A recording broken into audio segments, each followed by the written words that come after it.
कहानी वहीं से शुरू होती है जहां अर्जुन गायब हो गया था।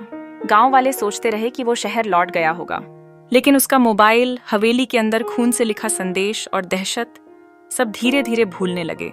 6 महीने बाद एक रात गांव की कच्ची सड़क पर कोई पैदल चला आ रहा था। वही अर्जुन, पर उसका चेहरा पीला था, आंखें सूजी हुई, जैसे महीनों से नींद न आई हो। गांव वाले देखकर हैरान रह गए। अर्जुन, तू वापस आ गया? किसी ने पूछा। उसने बस मुस्कुरा कर देखा। अजीब ठंडी सी मुस्कान। अर्जुन अब ज्यादा लोगों से बात नहीं करता था। वो बस रात को बाहर निकलता और अक्सर हवेली की ओर टकटकी लगाकर देखता। फिर एक के बाद एक अजीब घटनाएं शुरू हुईं। गांव के छोटे बच्चों ने कहा, अर्जुन भैया हमें रात में हवेली बुलाते हैं खेलने, लेकिन वहां बहुत अंधेरा होता है।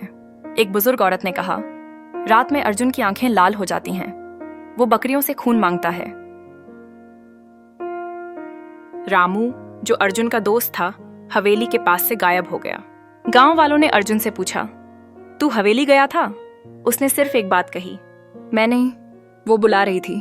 अब गांव को समझ आ गया, अर्जुन वापस नहीं आया है, कुछ और आया है उसके शरीर में। वो औरत जिसकी आत्मा हवेली में थी, अब अर्जुन के जरिए बाहर आ गई थी। अर्जुन हर अमावस को हवेली में जाता था और हर बार कोई ना कोई गायब हो जाता।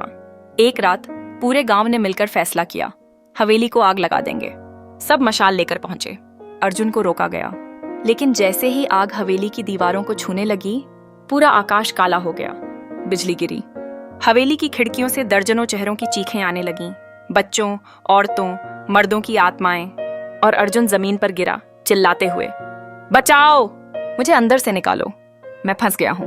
अंत, गांव वाले कहते हैं कि उन्होंने हवेली को जला दिया था, पर अगली अमावस पर फिर वही लाल रोशनी दिखी और हवेली अब पहले से भी बड़ी लगती है।